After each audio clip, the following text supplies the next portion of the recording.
So Daniel chapter 2, this is where Daniel interprets Nebuchadnezzar's dream of 4 successive kingdoms that would precede the coming of the Messianic age. Now at this point, this would be very early on, relatively early, probably within the first 2 or 3 years of Daniel's time in Babylon. Now Daniel was undergoing a training among the wise men in Nebuchadnezzar's court, but Daniel was not yet like an official, graduated wise man just yet. But Nebuchadnezzar has this dream, again, very early on in Daniel's time there. He still would have been just a year or two in. And Daniel's very troubled by this dream. He's challenging his wise men to not only interpret the dream, not just that Nebuchadnezzar would tell them the dream and they would interpret it, but Nebuchadnezzar wanted his wise men to tell him the dream that he had, and then provide the interpretation and the meaning of what all of it meant on top of that. And the wise men really struggled with that. They said, no, we can't do that. You tell us the dream, and then we'll tell you the interpretation. And Nebuchadnezzar stood his ground and said, no, you're going to tell me my dream and the interpretation. And that was going to be his kind of proof. So, given the wise men's failure to accomplish this, Nebuchadnezzar goes on a little bit of a rampage and decides to start putting his wise men to death because they're all phonies. And as this news reaches Daniel, Daniel appeals to Nebuchadnezzar and says, would you please allow me a chance to tell you the dream and interpret it? I will seek my God and we'll see what he will say. And the king gives Daniel, I don't know, maybe it's an unspecified amount of time. Let's see. Because the king was angry and very furious, he commanded that all the wise men be destroyed. Daniel went in and requested the king to appoint him a time that he might show the interpretation to the king. And Daniel had enough time that he was able to, I think, spend a night. And it says the mystery was revealed to Daniel in a vision of the night, which usually means a dream. Then Daniel blessed the God of heaven. And this is such a great little passage. This section of Daniel 2, I love to highlight this. It doesn't particularly pertain to the end of the age specifically, other than that this is an excellent response that Daniel kind of demonstrates for us when he receives a revelation from God. And this little response that Daniel has sort of sets up the theme of the latter half of the book. And so I just want to read it with you here. Starting in verse 20, Daniel answered and said, Blessed be the name of God forever and ever, to whom belongs all wisdom and insight. He is the wise one of the wise men, obviously.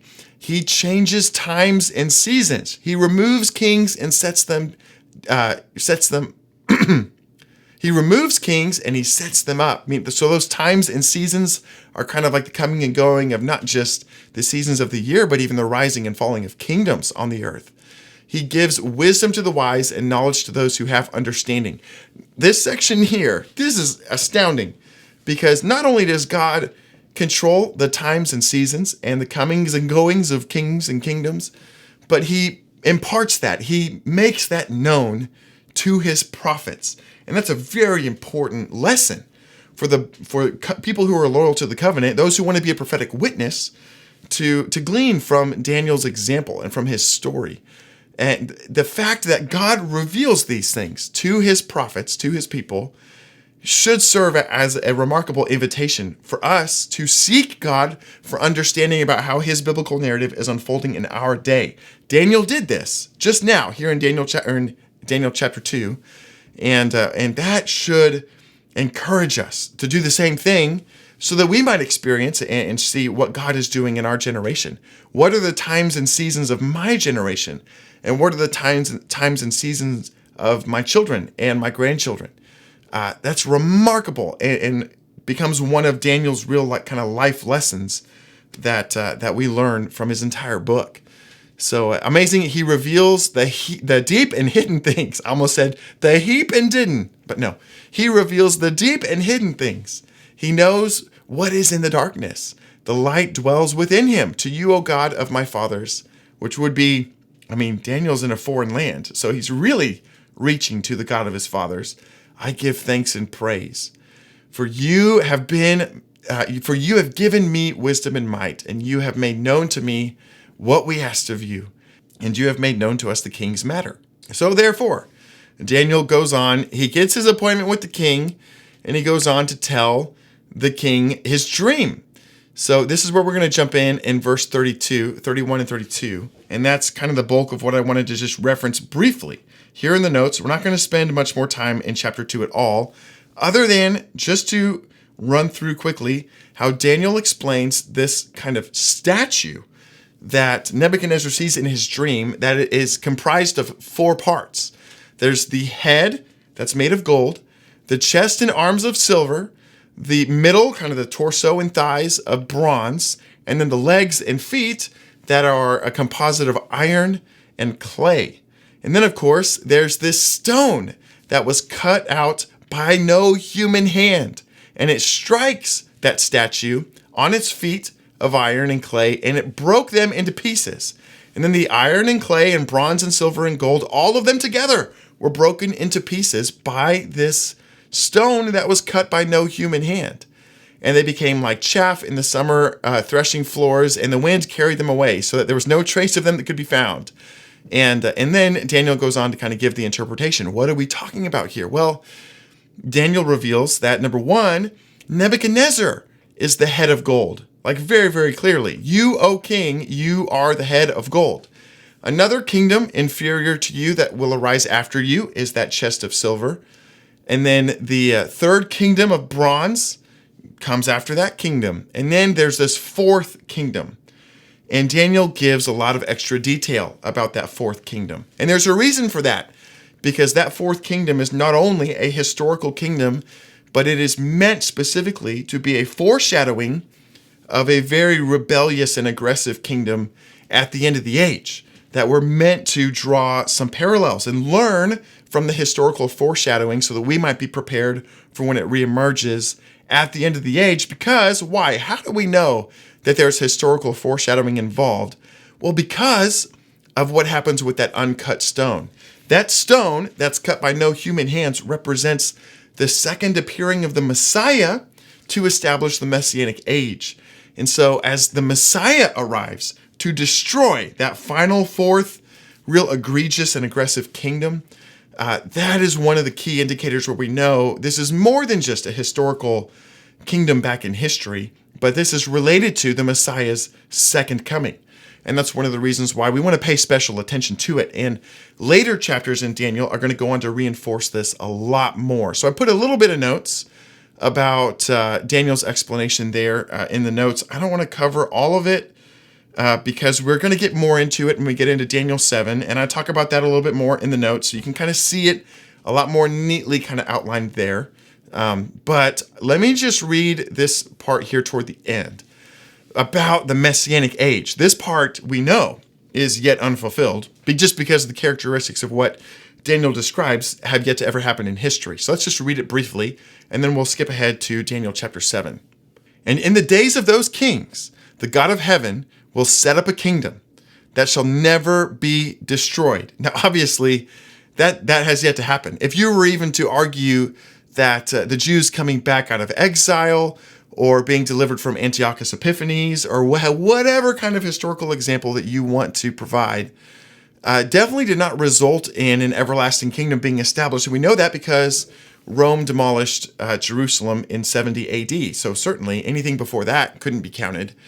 And until that time, I mean, just now has Jerusalem and Israel really been brought back into history, into relevance since 1948. So we're definitely looking at something yet future. And in those days, the days of those kings, so somehow there's kind of a reemergence of, symbolically, what were the days of those kings and the fullness of time and the final fulfillment of what's being prophesied here. In the days of those kings, somehow, the God of heaven will set up a kingdom, and it will never be destroyed. Nor shall the kingdom be left to another people. It shall break in pieces all these kingdoms and bring them to an end, and it will stand forever. Just as you saw that a stone that was cut from a mountain by no human hand, and that it broke it into pieces, the iron and the bronze and the clay and the silver and the gold, a great God has made known to the king what shall be after this. The dream is certain, and its interpretation is sure. Sorry, let me scroll that up on the screen for you. So as Daniel explains this, a lot of people end up kind of traditionally interpreting that fourth kingdom, this fourth kind of terrible kingdom with the iron and clay, as Rome. And, there could be some validity to that. There were people who were writers during the time of the early church who interpreted that fourth kingdom to be Rome.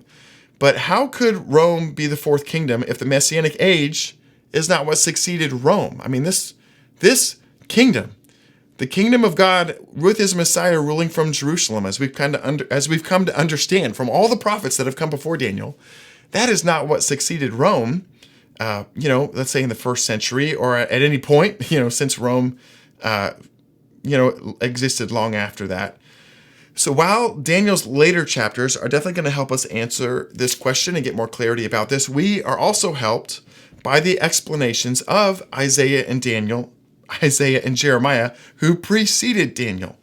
So in Isaiah 49 through 55, Isaiah really clarifies that the Messiah would appear into history twice. And Jeremiah 31 explained that the new covenant would begin at the Messiah's first appearing, and it would culminate with the salvation of Israel and this establishing of an everlasting kingdom at his second appearing. So commentators suggest that the inauguration of the new covenant at the Messiah's first appearing could have began a partial fulfillment of Nebuchadnezzar's dream, but that's yet still to be fully completed and accomplished by the Messiah's second appearing, when he delivers Israel, finally defeats all these adversaries, and establishes an everlasting kingdom from Jerusalem. And that is the clear expectation, as it would have been even delivered to Daniel and what he would have grown up with when he was in Judah. So likewise, the succession of wicked kingdoms, it also progresses to a final kingdom, a final representation that will be considered the days of those kings. Yet again, there's this final kind of beast kingdom in the generation of the Messiah's second appearing. The fourth kingdom can be considered a typological foreshadowing of that final kingdom. And that's what we're going to look into a lot more closely in Daniel chapter 7, which I think is what we're going to go ahead and jump onto now. Of course, Daniel instantly is graduated from his training. Now, it's remarkable to think that at this point, Daniel would have just been at the age of about 17 or 18, probably 18 years old. So still very young, very new to this. And already the Lord is beginning to really speak through him, and he's rising in prominence and, of course, continues on that trajectory through the days of Nebuchadnezzar. So that's where we're going to end chapter 2. And in just a moment, we'll jump into Daniel chapter 7.